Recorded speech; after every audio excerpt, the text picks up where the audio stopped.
नमस्कार मेरे प्यारे बच्चों, मैं राकेश मिश्रा आपका इस चैनल पर स्वागत करता हूं। आई होप आप लोग अपने घरों पे स्वस्थ होगे, मस्त होगे। हम लोग पढ़ रहे थे क्वाड्रिलेटरल और क्वाड्रिलेटरल में हम लोग सॉल्व कर रहे थे एक्सरसाइज 1.2। तो उसका थर्ड क्वेश्चन इस तरह से है, ABCD is a rectangle and PQRS are the midpoint of the side AB, BC, CD and DA respectively. Show that quadrilateral PQRS is a rhombus. Rhombus means बच्चों ऐसा पैरेललोग्राम जिसकी सारी साइड इक्वल होती है। ओके, तो PQRS ये rhombus, इसका क्या अप्रोच होगा मेरे प्यारे बच्चों? इसमें आप ज़रा गौर से देखो, P और R ये दो साइड AB और DC पे मीट पॉइंट है, ठीक है। और रेक्टेंगल की जो अपोजिट साइड होती है वो इक्वल होती है। तो AB और DC ये इसकी अपोजिट साइड एक दूसरे की है, ये मीट पॉइंट है। ये दोनों AD और BC ये जो है अपोजिट साइड इक्वल है, उसके मीट पॉइंट Q और S हैं। मीट पॉइंट थ्योरम अगर लगाया जाएगा मेरे प्यारे बच्चों, तो इसमें SR के पैरेलल होगा और PQ पैरेलल हो जाएगा आपके AC के, ठीक है। हम कह सकते हैं SR पैरेलल PQ के होगा। वन इक्वल साइड और पैरेलल साइड हमको मिल चुकी है एक पेयर, तो ये पैरेललोग्राम हो गया बच्चों, पैरेललोग्राम हो गया है। अब इसको रोम्बस प्रूफ करना है। रोम्बस के लिए ये साइड हमने ये वाली इसके बराबर प्रूफ कर दी है, ठीक है। अब हमको अगर ये दो साइड मिल जाए बराबर, तो इसकी चारों साइड बराबर हो जाएगी। इस दो साइड को बराबर करने के लिए मेरे प्यारे बच्चों, अगर ये और ये जो ट्रायंगल है, ये वाला ट्रायंगल और ये वाला ट्रायंगल, अगर हम कॉन्ग्रुएंट प्रूफ कर देते हैं तो इसकी ये साइड, इसकी ये साइड आपस में बराबर हो जाएगी। कैसे होगी ये थोड़ा देखो आप लोग। ये एंगल जो है, ये साइड आपकी बराबर दे रखी है, ठीक है। क्यों? AB का ये P मीट पॉइंट है तो बराबर हो गई। एंगल ये आपका 90 है, ये 90 है, ओके। ये आमने सामने की अपोजिट साइड बराबर है, तो ये जो साइड होगी वही ये साइड होगी। तो CP CT से PQ is equal to PS, तो हम कह सकते हैं QR भी बराबर होगा, तो ये रोम्बस हो जाएगा, ओके। तो ये अप्रोच था। कंस्ट्रक्शन में आप ज्वाइन कर लीजिए डायगोनल AC और फिर लिखना स्टार्ट कीजिए यहाँ से। We know that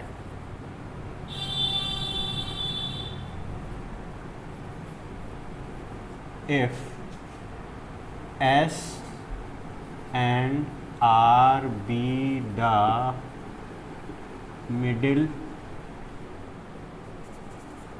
point on side AD and DC respectively, अगर हैं तो क्या होगा देखिएगा, AC is parallel to SR हो सकता है, ठीक है। और and AC/2 is equal to SR। ये कैसे कह सकते हैं? मीट पॉइंट थ्योरम, जो मीट पॉइंट थ्योरम था वो हमारा कहता था,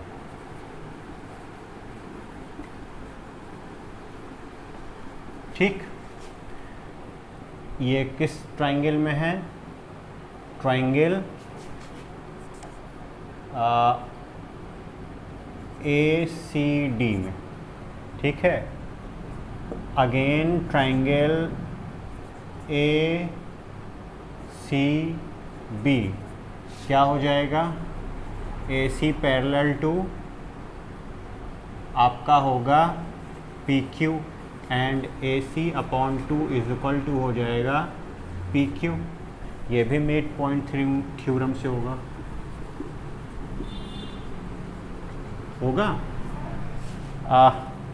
bye 1 and 2।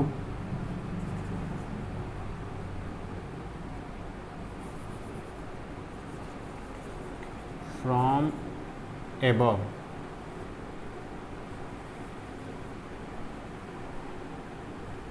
AC parallel to SR or which is also parallel to PQ, and AC, ये C है, AC parallel to AC by 2 is equal to SR और वही इक्वल है PQ के। तो हम कंक्लूजन निकालते हैं SR parallel to PQ and SR is equal to PQ, one pair of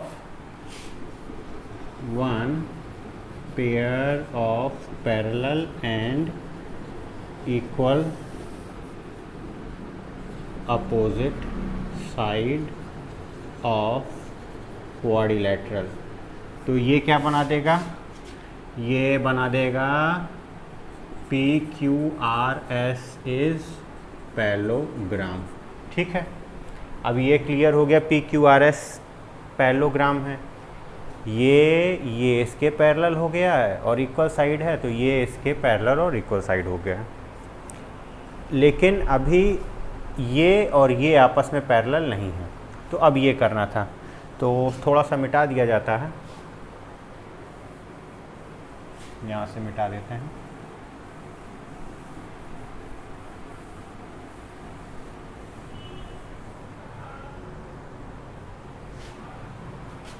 अच्छा, अगर हम देखते हैं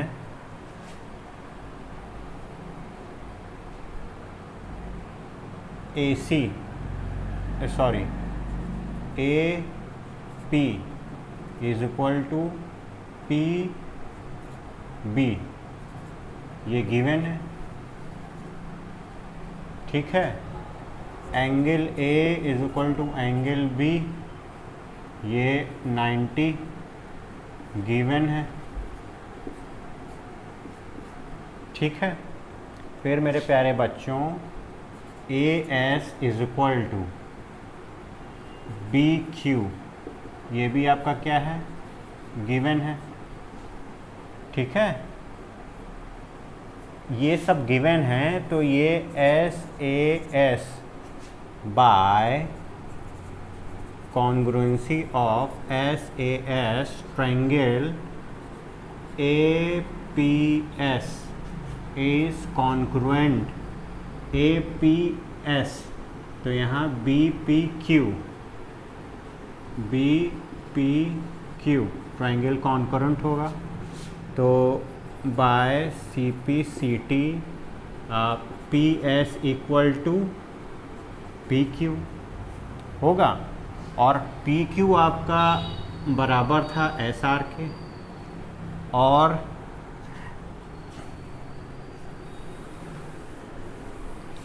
ये था, ये तो हम ये CPCT से कर सकते थे, और again since PQRS is parallelogram and we have SR is equal to PQ, so we implies that all side of quadrilateral are equal, और क्वाड्रिलेटरल की जगह हमको पैरेललोग्राम करना है, पैरेललोग्राम प्रूफ हो चुका है ना, तो हम यहाँ पे लिख सकते हैं PQRSSP,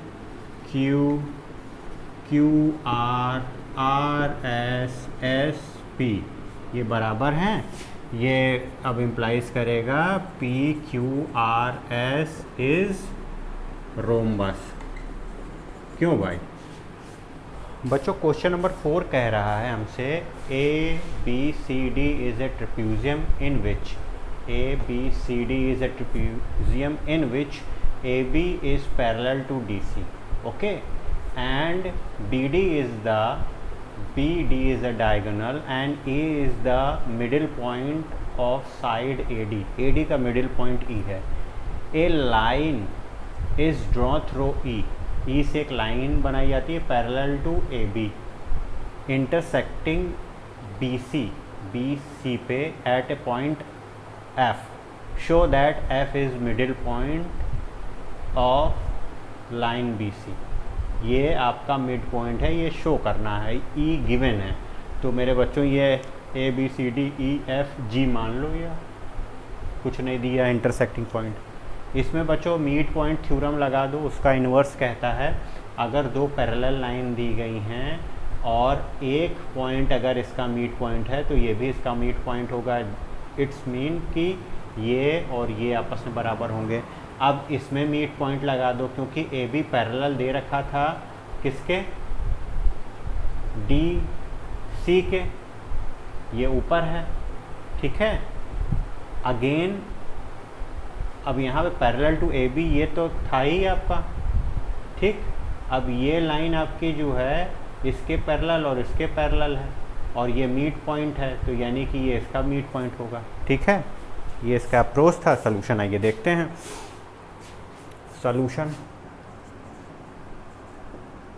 सॉल्यूशन क्या कह रहा है, इसमें गिवन है A B is parallel to D C और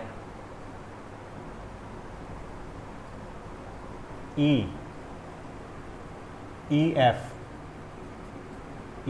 F parallel to A B, ये भी गिवन है एट एफ, ठीक है। ये सब गिवन है, ठीक। In triangle A B D we have A B parallel to E F, okay, और parallel to E G.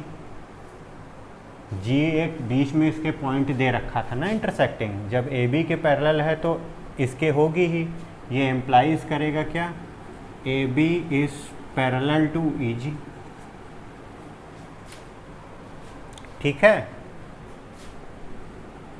And E is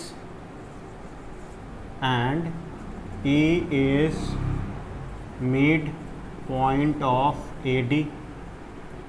तो by inverse of midpoint theorem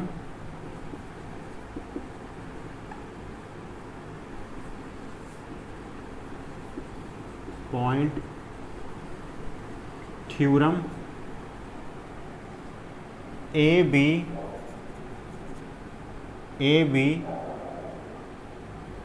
parallel to E G and G is midpoint of side A B, sorry B D, ठीक है। Again in triangle D B C में हम क्या लिख सकते हैं, A B parallel to E F parallel to D सी था, और इसको लिख सकते हैं D C is parallel to G F and G is mid point of DB. G is mid point of DB, which implies that F is mid point of BC by inverse of mid point theorem, ठीक है। I hope बच्चों आपको ये session समझ में आया होगा और पसंद आया होगा। अगर चैनल पर नए हैं तो प्लीज़ लाइक कीजिए, सब्सक्राइब कीजिए और खूब ज़्यादा शेयर कीजिए। नमस्ते।